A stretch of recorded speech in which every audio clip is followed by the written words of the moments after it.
morning to you all. Welcome to Shattering Myths. I am Yahowah. Each weekday here on GCN, we strive to expose the destructive and often deadly myths which are associated with religion and politics, with patriotism in the media, with military and economic schemes, and sometimes with spy themes, with intelligence gathering. That's kind of an oxymoron, but nonetheless, that's where we find ourselves these days. Instead of merely presenting the news, our mission is to understand what is actually occurring while predicting how these events will shape our world over the next 15 to 20 years. And folks, that's all you have left. Then, during our second hour, we're going to engage God on His terms through evidence and reason, since His is the lone reliable and credible voice in an exceedingly corrupt world. Our phone number, it's toll-free. If you'd like to participate in this discussion, it's 877-300-7645. We've spent considerable time telling the story of David Headley, because Dianne Feinstein is head of the Senate Intelligence Committee, used the capture and conviction of David Headley as proof that it was A-OK for America's the government to negate, to disregard the rule of law, its Constitution and the Fourth Amendment, to seize people's private information without due process, without cause, without justification, because old David Headley, he'd been put behind bars because of PRISM. Well, we spent 4 or 5 days telling his story, and we're through with it now. But what we learned is that rather than protecting America from a terrorist act as a result of PRISM helping to capture and convict David Headley, that none of that was true. That using the old-fashioned ways, wives who had been beaten by their husbands, telling the FBI that their husbands were engaged in terrorist acts and that were specifically planning a terrorist act that took place 1 and 3 years later, depending on which beaten wife you prefer, directly to James Clapper, who was serving in the intelligence community at the time. We had a full confession of precisely what was going to happen in Mumbai and did nothing to stop it. Making matters worse, we find that David Headley, the terrorist that Dianne Feinstein wanted the world to believe that PRISM had led to the capture and conviction, was actually working for the U.S. government. He was an agent for the DEA and for the CIA, engaged with Lashkar-e-Taiba and the Pakistani ISI. And if that were not bad enough, just one thought, Scott, if that were not bad enough, Dianne Feinstein's Senate has provided some $20 billion of American aid and weapons to Pakistan, knowing full well that the Pakistani government has been the world's leading sponsor of terrorism for the last 20 years. And it's because he worked for us that they don't want to send him back to go to trial there, correct? Correct, which leads to the ultimate hypocrisy. Here's the United States scolding other nations like China and Russia for not exporting old Snowden related to his release that the U.S. was spying on Americans without the guarantees of privacy provided by the U.S. Constitution. And it is saying that by rule of law, you've got to send him back to us. And yet, what happened with David Headley, who was the lone surviving agent directly responsible for killing 166 people in India? When India wanted him sent to India to stand trial for the atrocity he committed in that country, the United States said, no, we're not going to do it. They said they can't. They can't. Guess why they can't? Because David Headley's confessions that he worked for the CIA and for the DEA, and that the U.S. government had full knowledge of the Mumbai terrorist attacks 3 years before they occurred, with precisely the sites that would be attacked and by whom, it makes the United States complicit in the terrorist act. And so that's why he wasn't sent to India for trial.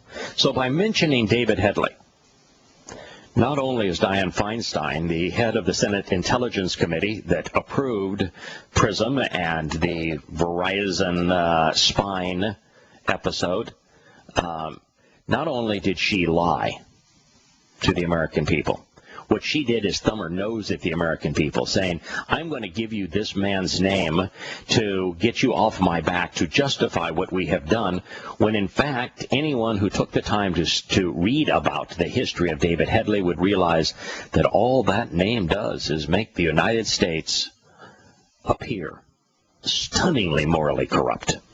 And yet nobody does that. I mean, obviously we are, but yes. I'm not seeing it anywhere else. No, and we don't have a big enough podium or microphone to change the debate or thinking overall in America. You know, we are simply an individual and a couple of individuals trying their best to awaken people, but if we're going to resolve the problem of the moral decadence of the United States government, that voice is going to have to come from many more people and also from people in much higher positions as it relates to their audience. It is an extraordinarily sad situation. I'm going to start with another story, and Scott, continue to participate here with me.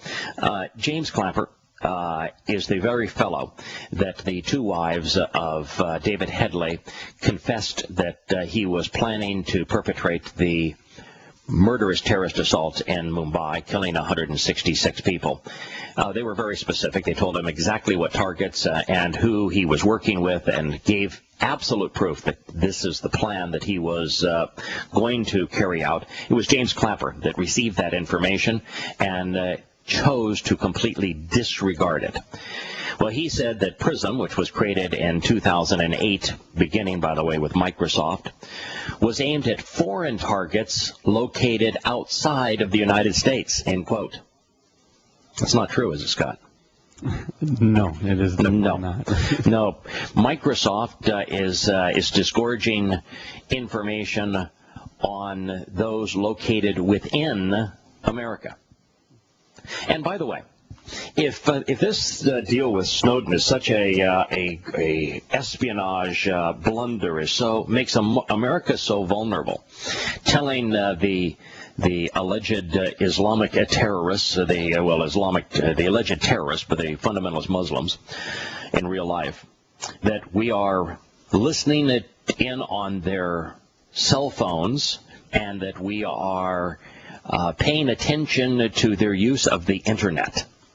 If that is revealing state secrets, why did the U.S. government, all during the Bush administration, tell the world that they were setting their color code for terrorist advisories based upon the chatter, the communications both by phone and on the internet of the Islamic terrorist groups, and that is exactly what they were doing to be able to establish whether or not the risk was high or low? In other words, didn't we admit that we were doing this very thing?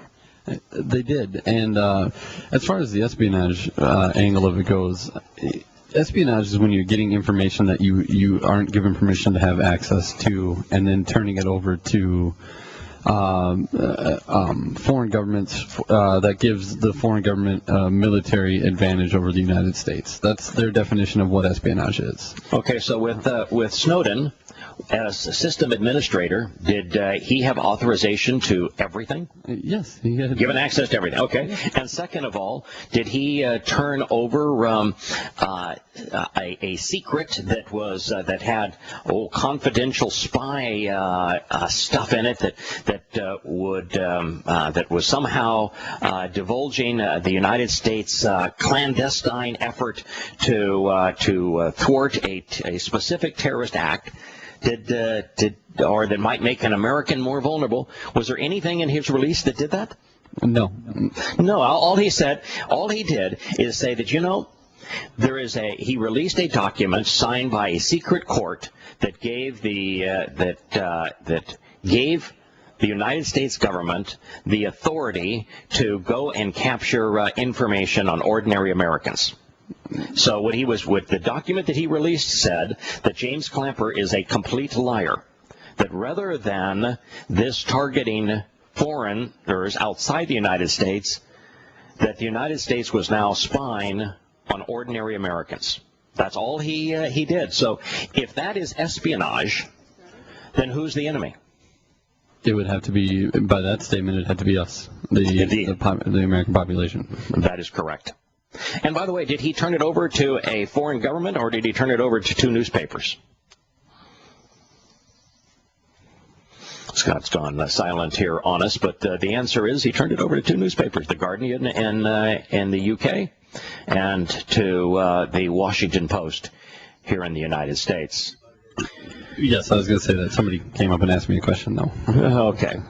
Rogers, who is the congressman who is head of the Congressional Intelligence Subcommittee, told reporters that there is not a target on Americans. Now, what he is doing here is repeating the same word that was used by James Clapper, target. Target. That means that the aim is, in this particular plan, the scheme, may in fact be those who are not citizens. That may be the aim of the scheme. Now, he was careful to say he didn't do what Clapper said and add the outside the United States, because that would be Clapper doesn't mind lying. He lies to Congress regularly. Wasn't it Clapper's statement back in March that sent Snowden down this road because he lied? Yeah, absolutely. Yes. When James Clapper was asked by a congressman, are you collecting information on ordinary Americans? No. Unequivocally, no. That was an outright lie. It was perjury because he was sworn to oath. Now, with Rogers, he used the term target. Now, here's the interesting aspect of that. The whole concept of PRISM is not to target. It is not just a shotgun approach. It is comprehensive. It is, we're going to collect data. In fact, the Verizon situation was the same. We're going to collect data on everyone. We're going to cast the broadest possible net so that we don't have to target. Target is profiling.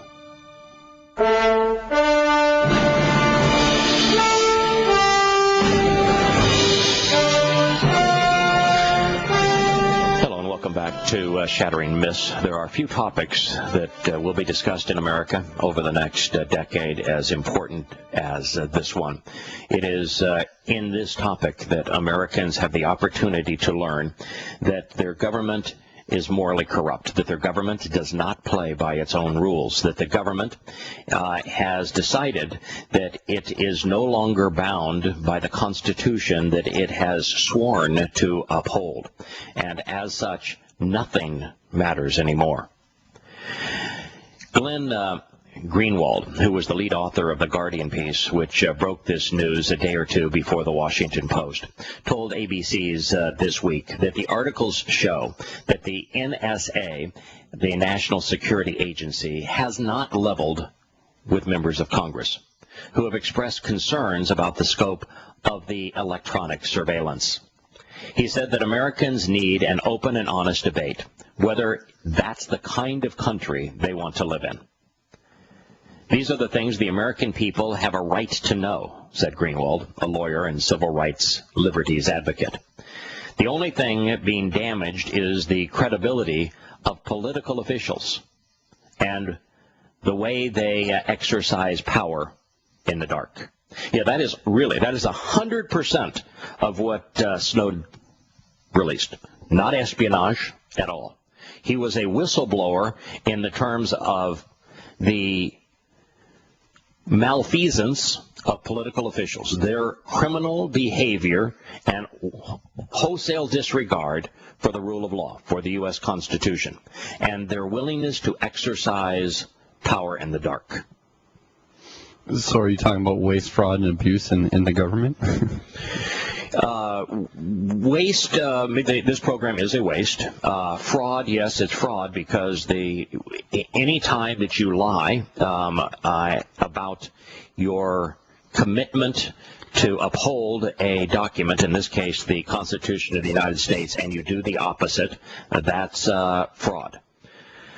Now, I'm going to share one other thought, and then we're going to go into the whistleblower and Snowden, and whether or not we should be erecting statues to him and naming schools after him, or we should be seeking him as a fugitive who has somehow made America, enemy of the country. Colorado Democratic Senator Mark Udall, who has long called for greater transparency in how the government collects data on Americans, said the legal authority should be reopened for the debate after this week's disclosure. So here's a Democrat, Senator Mark Udall. He's from Colorado. He happens to be a member of the Senate Intelligence Committee. He's not the chairman like Dianne Feinstein, but he's on that committee. And he's saying, we ought to have this debate. Now that this man has done us the service of letting us know that our government is, in fact, renouncing the U.S. Constitution, that we ought to have a public debate on this. Udall said in an interview with CNN that the monitoring this notion that is being promoted by the government now, that the monitoring, he's using the term monitoring, the collection of private data on keystrokes and telephone conversations, the notion that it has thwarted terrorist attacks is overblown. It's untrue. He says it's unclear to me. Now, he serves on the Senate Intelligence Committee. It's unclear to me that we've developed any intelligence through the mega data program that's led to the disruption of plots that could not have been attained through other means. Udall said that pushing back on assertions that both administration officials and Rogers that a specific plot had been stopped by the massive collection of phone records. It's absolutely untrue.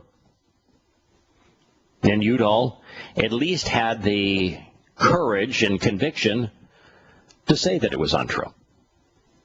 And in other words, not only did the U.S. government officials from the administration and both sides of the aisle in Congress and the heads of the largest departments in the federal government lie about doing this and violate their constitutional oath to do this and to approve it, their justifications for it, like Dianne Feinstein's, are a lie. Now, The Guardian reported that Snowden grew up in North Carolina and in Maryland, and he joined the Army in 2003, but was discharged after breaking both of his legs in a training accident. He never completed high school, but learned his computer skills at a community college in Maryland. And as we talked about yesterday, that means that the one thing that was unique among Snowden versus all of those who are condemning him is that Snowden did not go to one of the liberal bastions of political correctness, and therefore he still had the capacity to exercise good judgment. In doing so, he looked at what the government was doing and he said, this is wrong, it needs to be exposed, I need to blow the whistle. We'll consider that when we return in a moment.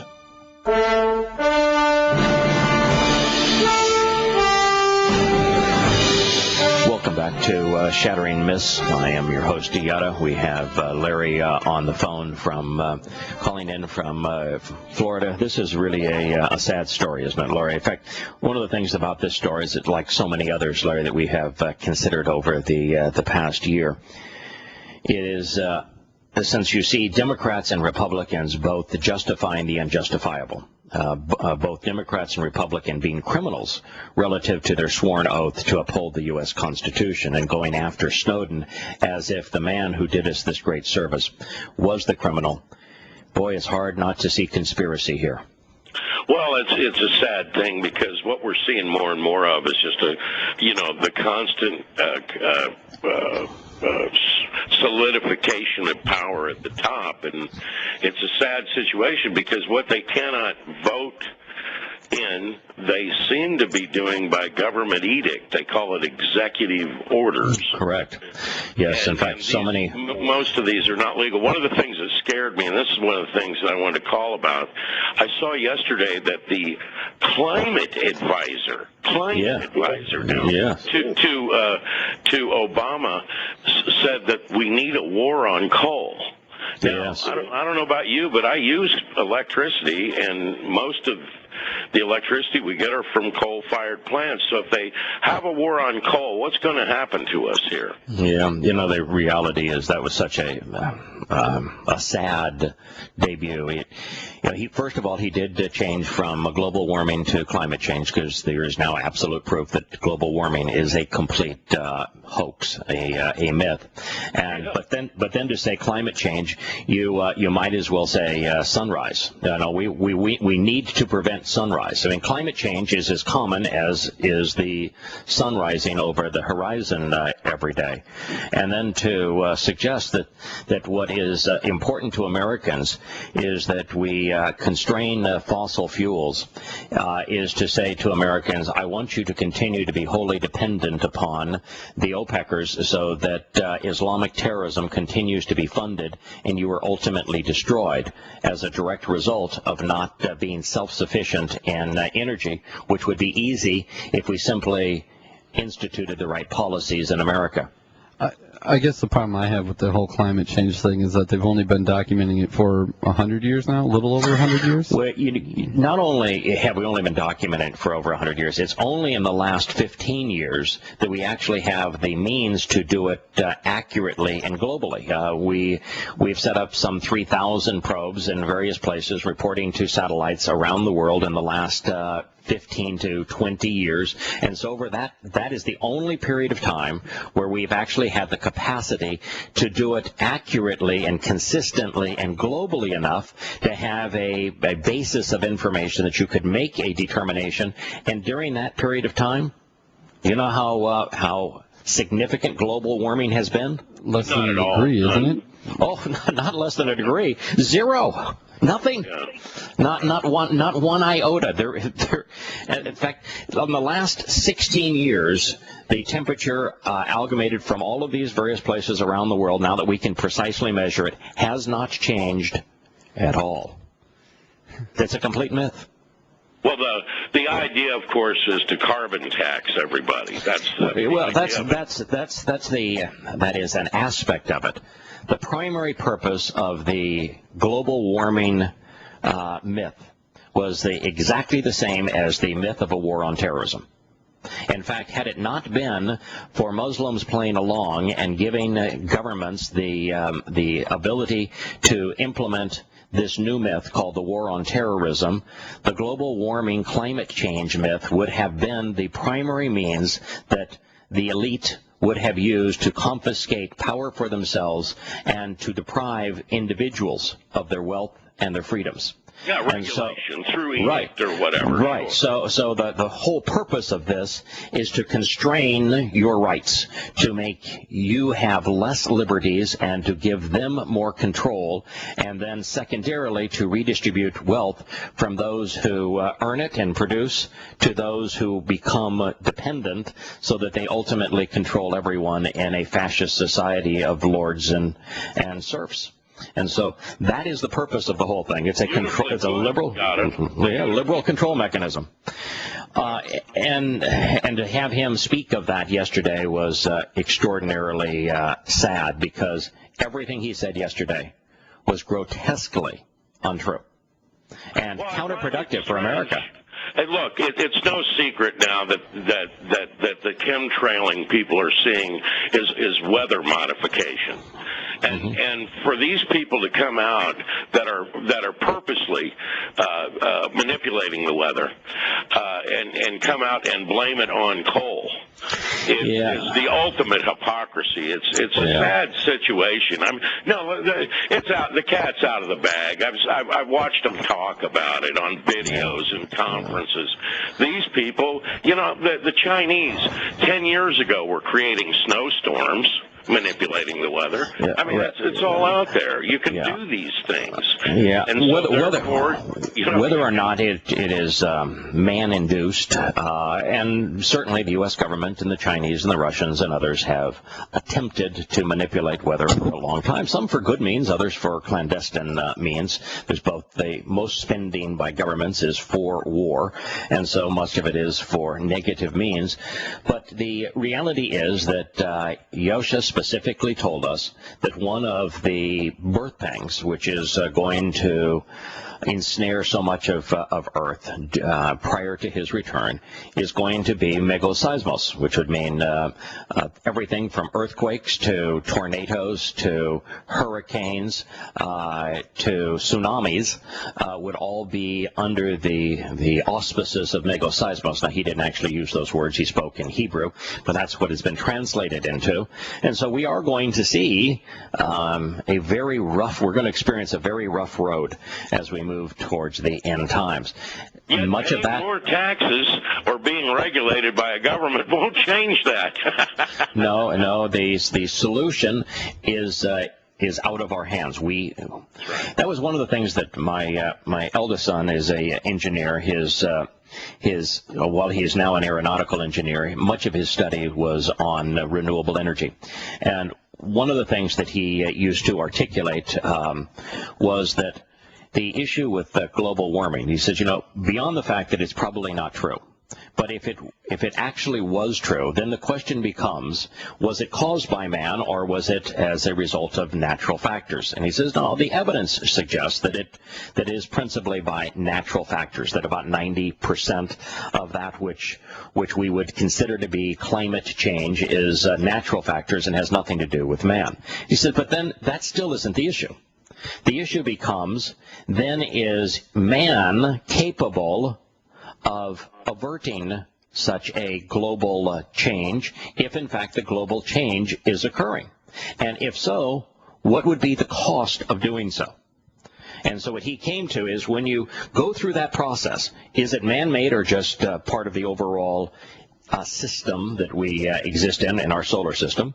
Is it man-made or systematic? And he says it's somewhere between 99 and 100% systematic and not man-made. And second of all, even if it is man-made, on that component, do we have any capacity to make a substantial change, and at what cost? And he said you would literally destroy the fabric of economies around the world.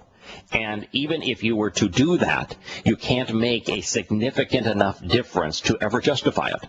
He says, so this whole idea of combating this as a human endeavor, from an engineering point of view, is a fool's folly.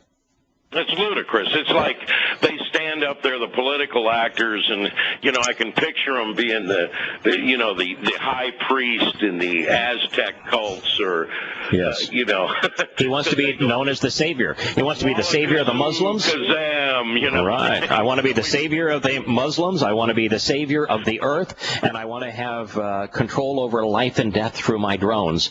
It is all a God a God in being complex that you see manifest here. Glenn is called in from Philadelphia, and Glenn would like to make a comment on Snowden, and I would like to return to Snowden because we're going to continue to talk about him these next few days. Hello, Glenn. Welcome. Good morning, Larry. Yeah. Good morning, Glenn. To quote King Shlomo, there's nothing new under the sun. And there's one very important personage that's connected to all this stuff. The historical figure shouldn't be overlooked. And just as we see McCain getting involved with this Snowden thing and sticking his 2 cents worth in with Russia, McCain was a 1958 graduate of Annapolis.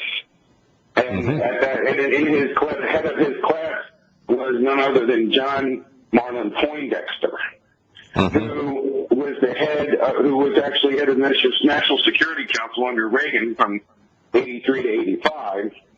And he was also, one of the major exponents of the DARPA Total Information Awareness effort at the time, which had the notorious all-seeing Eye of Horus pyramid logo, and the information, the information office IAO, which is itself a Freemasonic anagram. But so Poindexter was later also in the, and he skated on charges during the Iran-Contra affair. And then under George W. Bush, he became he was head of the DARPA Information Awareness Office under George W. Bush. So this man's was instrumental, contemporary of McCain, who's now retired, was instrumental in setting all this stuff up. If you look at his personal biography and that sort of thing. But so what we have is scandals. If you look at this man, he was instrumental in laying the 1990s foundation for all this stuff that's going on now. Glenn, I just put you on hold because we have a really bad echo on your line. But the point that you're making is the one that now 2 days in a row you brought up things that are the least comfortable for me to talk about, and I'm just kidding with you here, but. As Larry knows, and I am not a conspiracy advocate, and yet what you're saying here is true. That today the right, particularly conservative talk show hosts like Hannity, want to blame all of what we're seeing relative to the Spygate issues on Obama. But what you have accurately brought up is that the architect of this came to power under Reagan, and that he abused his power under Reagan, and he was also embraced under King George I and II. And so that this is an issue that exists on both sides of the aisle, and it is conspiracy-oriented.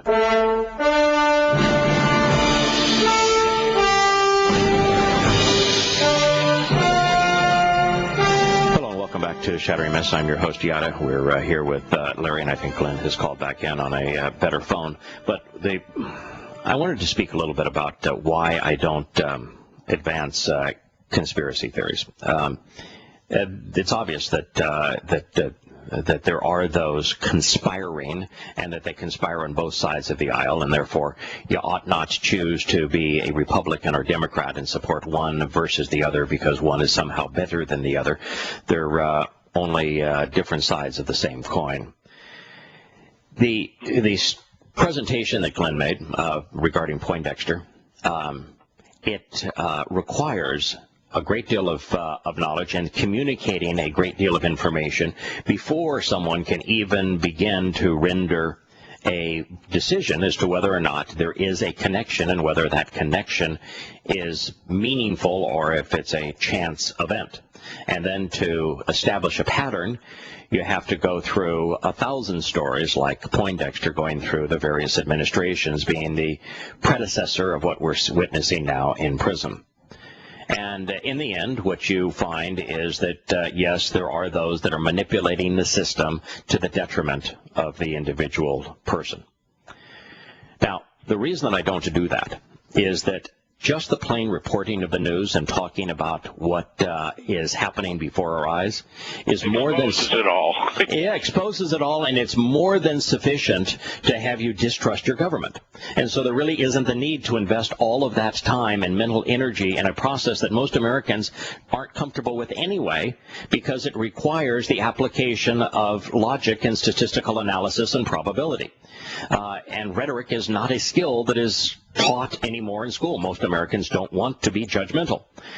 So I'm going to share with you something that just came across the newswire.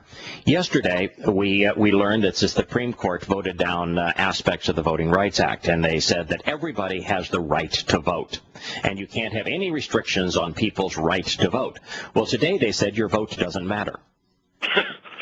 What they said today is the initiatives, like those in California, where the voters voted to say that marriage had to be between a man and a woman, that their vote doesn't matter because they overturned their vote.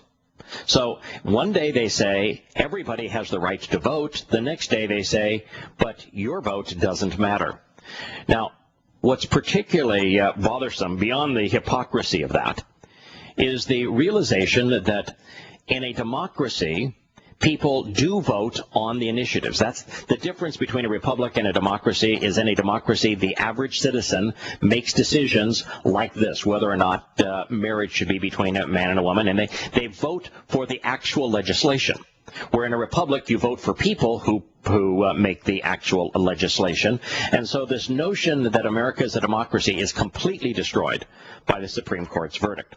Next, while the Supreme Court, while the U.S. Constitution is extremely clear on the right to keep and bear arms, while the U.S. Constitution is extremely clear on issues regarding to search and seizure, the Supreme Court didn't bother to hear cases that were clear violations of the U.S. Constitution and overturn all gun control legislation and overturn the government's ability to spy on Americans as it's doing here in prison, which is clear-cut U.S. constitutional mandate, black and white, obvious the government is wrong. The U.S. Supreme Court has an obligation to intercede. But I want you to tell me where in the U.S. Constitution it gives the Supreme Court the right to make a decision on marriage. Where is it? How can you rule on the U.S. Constitution and an issue of marriage? Doesn't the U.S. Constitution say, here's the issues that we are allowing you the right to have control over, and every other issue, if it's not specifically listed here, then those rights belong to the people. So how can the U.S. Supreme Court usurp the people's rights and make a decision on something that it has absolutely no right to review? Well, they shouldn't be able to. And yet they do, and no one seems to care. So now you have edicts based upon the vote of 9 individuals who seem to be wholly out of touch with the rest of the country. I'd say that's true. I mean, look at the people up there. It's pretty obvious, you know. I mean, when you take a former dean of Harvard.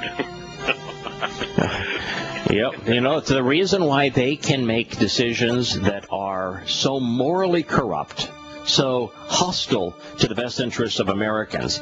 And this young man, 29 years old, who didn't even graduate from high school, is able to exercise good and moral judgment and do the right thing. Something tragically wrong with the soul and mind of this nation.